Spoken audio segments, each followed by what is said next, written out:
because this is vigilante justice, all right? And that's in almost every single circumstance. I wouldn't say unacceptable in every single circumstance, but like that is something that should not exist in a healthy society. But we are not living in a healthy. Got a push notification to exercise caution because the United Healthcare shooter is still at large. I personally do not feel like I am on the shooter's radar because I am not the CEO of a highly divisive multi-billion-dollar insurance company. Yeah.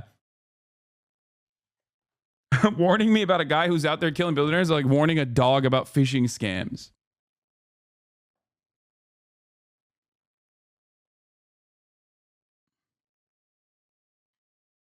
So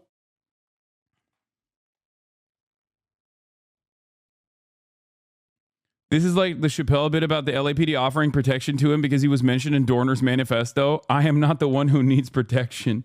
Yeah, exactly. So I think this is unique. The commentary that I made, the commentary that I had in the aftermath of the Trump shooting, the first one, is quite similar to this instance. Because in America, in the United States of America, normally when people experience some kind of anger or are having like a mental health episode or something, they often will go and kill the least protected, most marginalized targets. They just go to their school, right? And then they shoot up like a bunch of children or their teachers or something. It's rarely ever directed at someone in a position of power. And that is the norm. And as long as that is the norm, we will never get any changes on gun laws. We will never get any changes that actually protect the average Americans. We're actually used to the average American being slaughtered, butchered, senselessly. But this was a directional act of violence.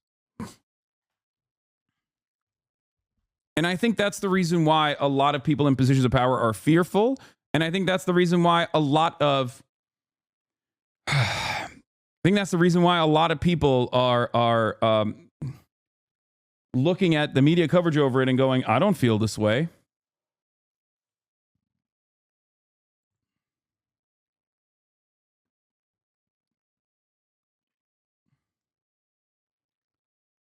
But one thing that has been quite interesting,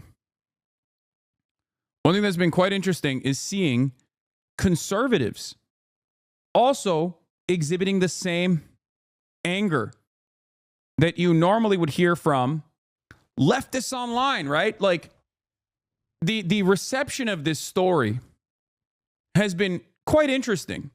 Americans from all different walks of life, from all different kinds of backgrounds, different political ideologies that have all been fucked over directly by the privatized for-profit healthcare structure in this country also carry the same resentment that the shooter had.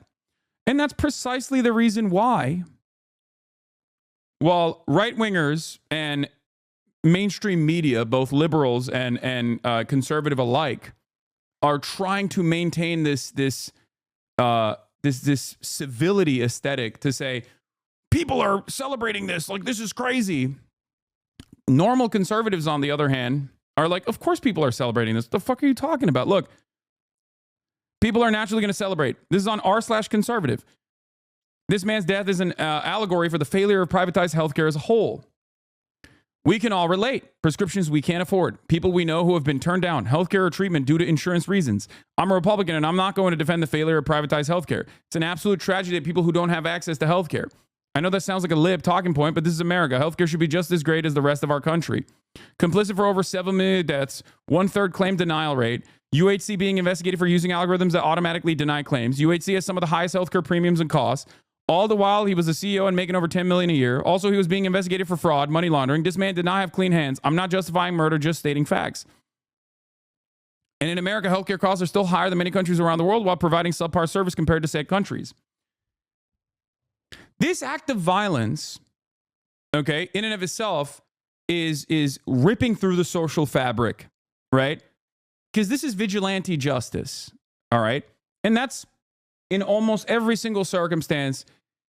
I wouldn't say unacceptable in every single circumstance, but like that is something that should not exist in a healthy society.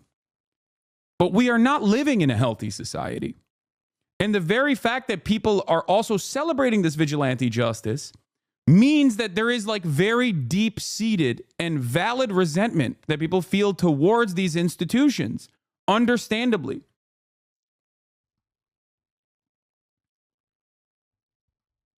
That's it. That's it. And it's kind of crazy because, like, this is unique for the conservatives. And the reason why it's unique for the conservatives is because conservatives love vigilante justice. Their own version of vigilante justice is oftentimes directed at appropriate targets, those without any power whatsoever. Conservatives have celebrated Kyle Rittenhouse. Conservatives have celebrated that old guy that looks like Santa Claus that killed those climate protesters that were blocking traffic.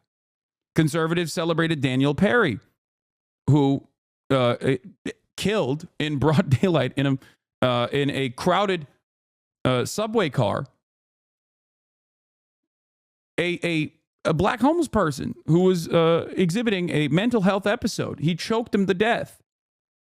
Conservatives celebrated Daniel Penny. Did I say Perry? Sorry. Daniel Penny, and still do.